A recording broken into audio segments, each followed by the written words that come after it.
જય માતાજી મિત્રો, કેમ છો મારી વાલી બહેનો? હું રૂપલ જોશી તમારું સ્વાગત કરું છું મારા રસોડામાં. તો આજે હું બનાવીશ દૂધીના લાડુ.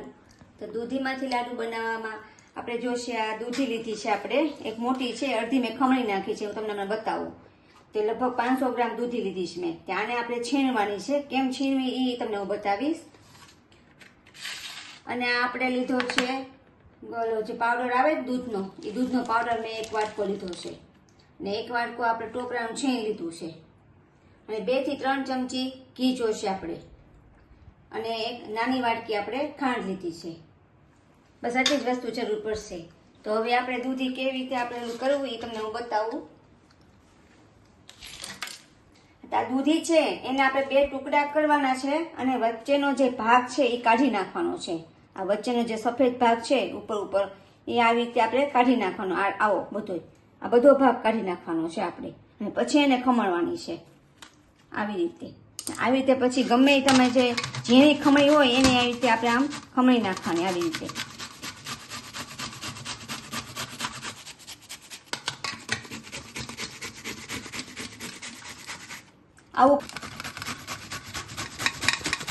આવું ખમણ થવું જોઈએ. આવું તો આ બધી દૂધી છે એટલી આપણે એ ખમણી નાખશું.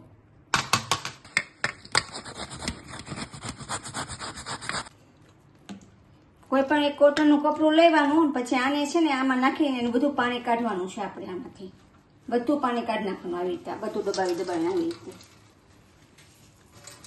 પાણી ન રહેવું જોઈએ.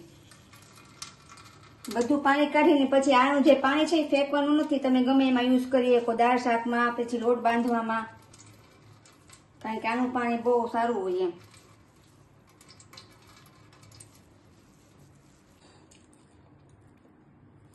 જો 500 દૂધી હતી આપણે, તેમાંથી એટલું છીણ નીકળ્યું આપણે. કારણ કે આમાં બીનો ભાગ તો હોય જ દૂધીમાં, એટલે બી હોય તો આપણે લઈ લેવાના અને હાવ આવી રીતે પાણી નીતારી દેવાનું એકદમ હાવ. ને બીનો ભાગ બી ઘણા હતા મેં લઈ લીધા છે. અમુક છે એ હજી લઈ લો છું.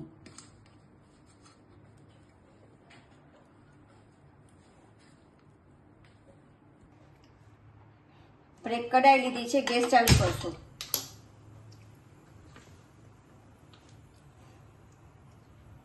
એને આમાં આપણે ઘી નાખશું 2 ચમચી જેટલું.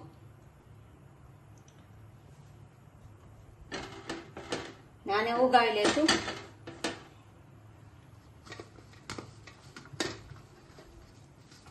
હવે આ જે દૂધીનું આપણે જે કલું કર્યું હતું આવી રીતે આમ એ બધું આમાં નાખી દેશું.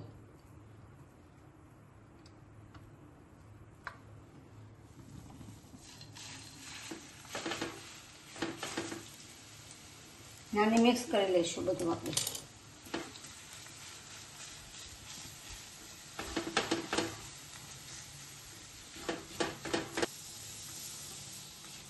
આને આમાં થોડીક વખત આપણે પાકવા દેશું આમના.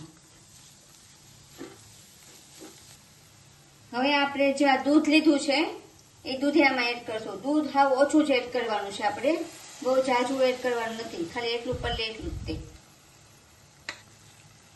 ને આને મિક્સ કરી દેવાનું છે.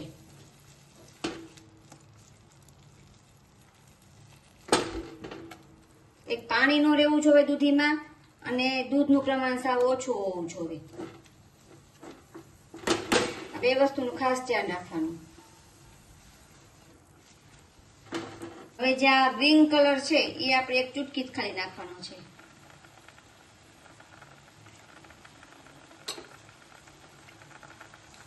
આપણે કલર લાવવા માટે.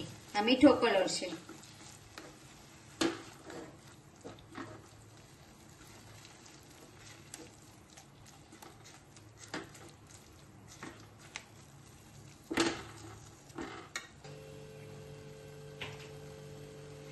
હવે જે આપણે ખાંડ લીધી હતી એ આમાં એડ કરી દઈએ.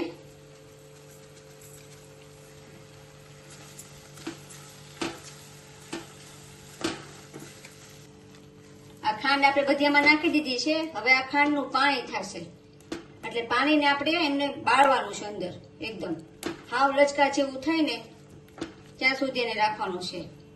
સતત હલાવ્યા કરવાનું, એકદમ લચકા જેવો થઈ જશે ને ખાંડનું પાણી બધું બળી જશે. હવે જ્યાં મિલ્ક પાવડર લીધો તો આપણે એ નાખશું. અત્યારે 3 ચમચી નાખ્યું છે, પછી જરૂર પડશે તો વધારે નાખશું અને મિક્સ કરી લઈશું આ રીતે.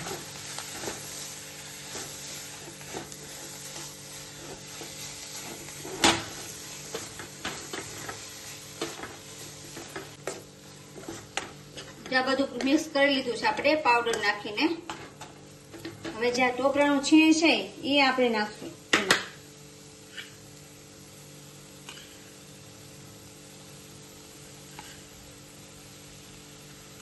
આને મિક્સ કરી લઈશું.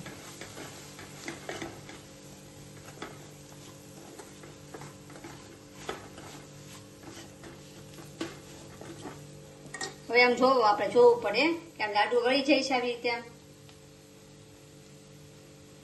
આપણા લાડુ જો વળીવા જશે આવી રીતે.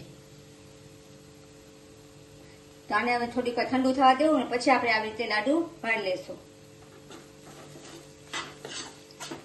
જો એકદમ સરસ ઠંડુ થઈ ગયું છે, આપણે હાથેથી અડીએ કેવું હાવ સરસ થઈ ગયું. હવે એને આપણે લાડુ વાળી નાખશું આવી રીતે. જે સાઈડના વાળવા હોય એ સાઈડના આપણે તમારે વાળવાના. તો આપણે આ સાઈડના વાળશું આવી રીતે. હવે પછી આ જે ટોપરું જે ટોપરાનું છીણ છે એને આપણે આવી રીતે ગોળ કરી દઈશું આવી રીતે.